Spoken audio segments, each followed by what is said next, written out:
বৃষ্টিকে যেন কার্যত চ্যালেঞ্জ ছুড়ে মণ্ডপে মণ্ডপে মানুষজন। আজ চতুর্থী, কলকাতা থেকে জেলা সেজে উঠেছে মণ্ডপে। দুর্যোগের প্রকৃতি সত্ত্বেও ভিড় বাড়ছে রাস্তায়, ভিড় বাড়ছে প্যান্ডেলে, আর সেই প্যান্ডেলে রয়েছেন আমাদের প্রতিনিধিরা। এই মুহূর্তে ৬৬ পল্লী থেকে রয়েছেন আমাদের প্রতিনিধি সুশোভনের সঙ্গে সরাসরি কথা বলবো এবং এই মুহূর্তে আমেজটা কি রয়েছে, ভিড় কতটা রয়েছে, সবটা বুঝে নেওয়ার চেষ্টা করবো। সুশোভন,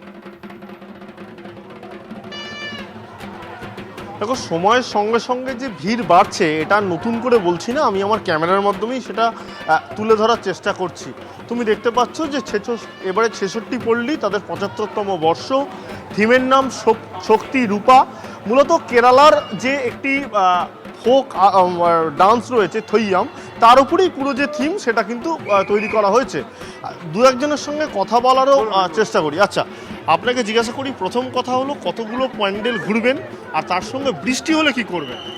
আমাদের ইচ্ছা আছে, এখান থেকে প্রথমে সুরুচি দেখে নিয়েছি, সুরুচি দেখার পরে আমরা এখন চেতলায় ঢুকলাম, চেতলায় দেখলাম খুব ভালো লাগলো। এখন এদিক থেকে যেতে যেতে আমাদের দেখার ইচ্ছা গড়িয়াহাটের কসবার দিকে হেঁটে হেঁটে যাওয়া আর কি। কিন্তু দেখার ইচ্ছাটা মাটি করে দিতে পারে বৃষ্টি, তাহলে কি করবেন? না, বৃষ্টিতে ছাতা নিয়ে বেরিয়েছি, একটু তো কষ্ট করতে হবে, কিছু করার নেই।